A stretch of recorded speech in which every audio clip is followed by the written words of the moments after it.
En el momento en que yo asumo mi divinidad, asumo mi capacidad de crear, de hacer, de servir y de transformarme a mí mismo, es el momento en que dejo de hacer ciertas cosas como pedir, culpar, culparme. Dejo de creer que alguien pueda hacerme daño o pueda beneficiarme y dejo de creer que le pueda hacer daño a otro o beneficiar a otro. Entiendo que los daños o beneficios nos los causamos nosotros, únicamente a nosotros mismos. Cuando aprendo a ser consciente de cómo hago resultados voluntarios y dejo de culpar a nada o a nadie y dejo de depender de nada o nadie, en ese momento alcanzo el estado que se llama Navidad. Navidad es el nacimiento interior. A la Navidad sabremos que hemos entrado cuando nuestra felicidad sea bastante constante. Quiere decir que no suframos por ninguna circunstancia, de ninguna naturaleza, ni siquiera personal, ni siquiera las que sean físicas, tampoco las que sean externas a mí.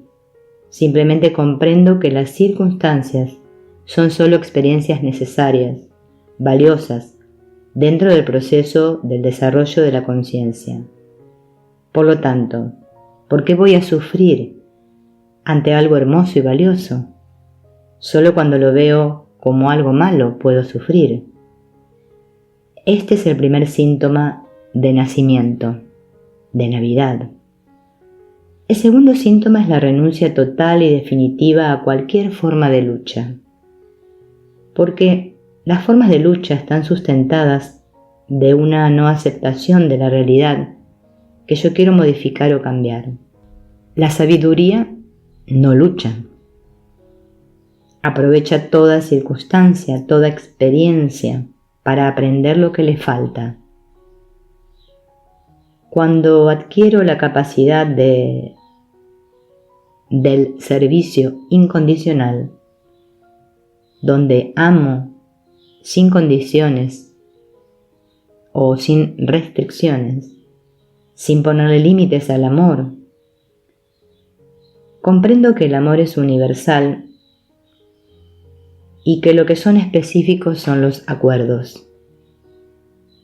Habrán otros síntomas, cuando todos los recuerdos de mi mente asociados a situaciones que en su momento fueron difíciles, ahora los pueda valorar con un profundo agradecimiento y alegría por lo que aprendí, y sabré que mi mente está sana y lista para recibir el advenimiento. Cuando tu evolución deje de ser automática y se vuelva totalmente consciente, es decir, cuando asumas totalmente tu vida, porque sabes que no existe el culpable y sabes que tampoco tú eres culpable. Cuando comprendo que nadie puede hacer el trabajo mío, ni yo puedo hacer el trabajo de otro. Cuando asuma voluntariamente mi proceso espiritual, es que el niño ha nacido en mí. Cuando mi paz se pierde, cuando mi armonía no existe, cuando no soy feliz, cuando limito mi capacidad de disfrutar la vida, cuando limito mi capacidad de servir, soy un esclavo mental. Estoy esclavizado de mis propias creencias. Permito que las situaciones externas a mí mismo determinen mis estados internos.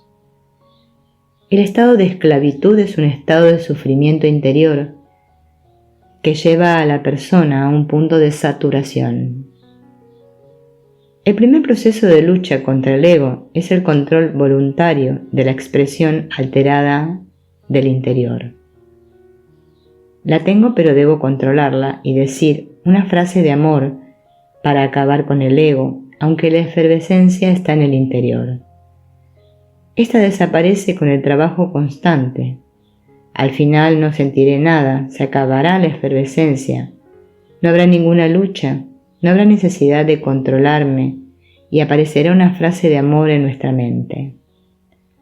Esta persona tiene derecho a sentirse mal, aunque yo no le haya hecho nada, y por supuesto dice y hace lo mejor que piensa y lo mejor que sabe, y voy a darme la oportunidad de servirle, si es posible.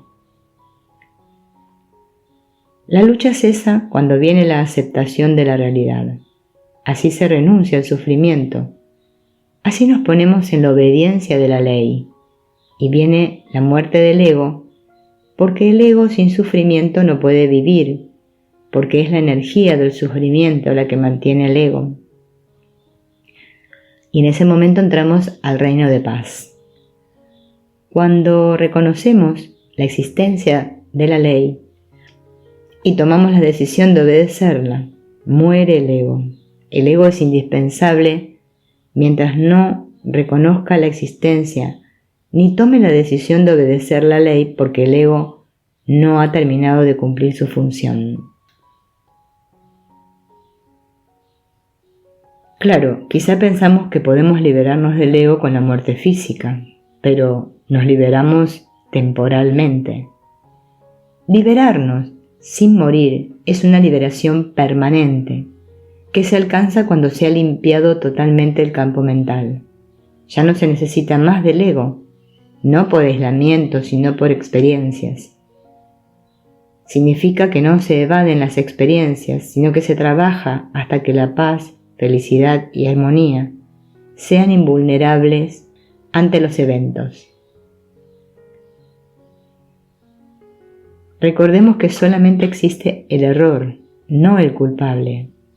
La conciencia y la comprensión son parte de la esencia divina en nosotros. El cuerpo no muere, se desorganiza, pues está formado por la materia que lo compone, que es indestructible, y la información que lo organiza, la cual viene de la divinidad. Lo único que no hace parte de la divinidad es el ego, y con la muerte se trasciende y se disuelve. Es la ignorancia. Pero con la muerte del ego viene la resurrección de la conciencia. La conciencia permanente se duerme ante la presencia del ego, pues los dos no pueden estar al mismo tiempo, porque la conciencia es incontaminada e incontaminable. La comprensión y la verdad habitan temporalmente el campo mental, porque el campo mental es temporal. La frase que está en la Biblia, a Abraham, y te daré a ti y a toda tu descendencia la tierra en que estás ahora como peregrino en posesión perpetua, significa que como peregrinos estamos temporalmente en el campo mental, pero cuando lo limpiemos, bajará la conciencia y estará en posesión perpetua. Todo lo que sucede en la realidad del mundo físico se origina en la correspondencia mental del ser humano.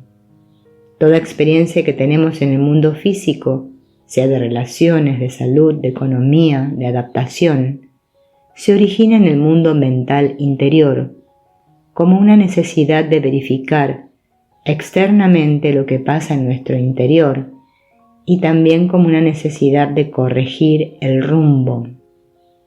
Lo que sucede en el interior del individuo tiende a realizarse en el mundo físico, para que pueda reconocer los conflictos internos en resultados externos y con esos errores pueda reconocer la falsedad interior que los origina.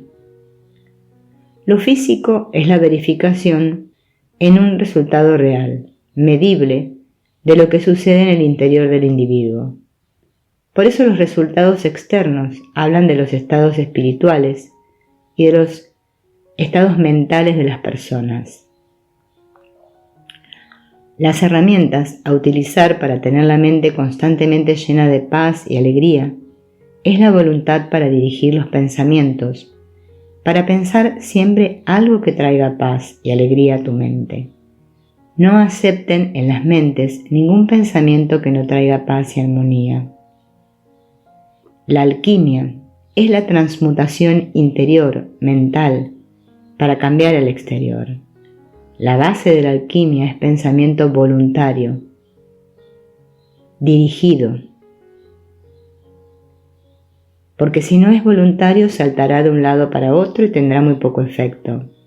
Si no es dirigido, se posará de una manera espontánea sobre cualquier cosa, a veces poco agradable, y sostenido, porque si no, de lo contrario, el efecto sobre la transmutación mental y sobre la reprogramación será muy débil. Si mis pensamientos más frecuentes no son de paz y de armonía, lo que puedo lograr con el pensamiento será solamente mantener una estructura mental limitada. Si se cambia la información, se cambia la estructura. Cualquier estructura, inclusive la física, desde el punto de vista de estructurar la información, no existe la palabra imposible, porque si cambias la información, cambias la forma física, mental o social. Cambia la información y cambia instantáneamente la estructura y cambia instantáneamente el resultado. Esa es la base de la alquimia. La base de la alquimia es el manejo de la información. El conflicto humano de relaciones no se va a solucionar mientras no se cambie la información que está en la mente. Da órdenes constantemente y crearás un rebelde. Castiga por todo y crearás un mentiroso. Alquimia es la ciencia de la transformación externa a través del manejo, cambio de la información interna. Necesitamos en nuestras mentes información nueva.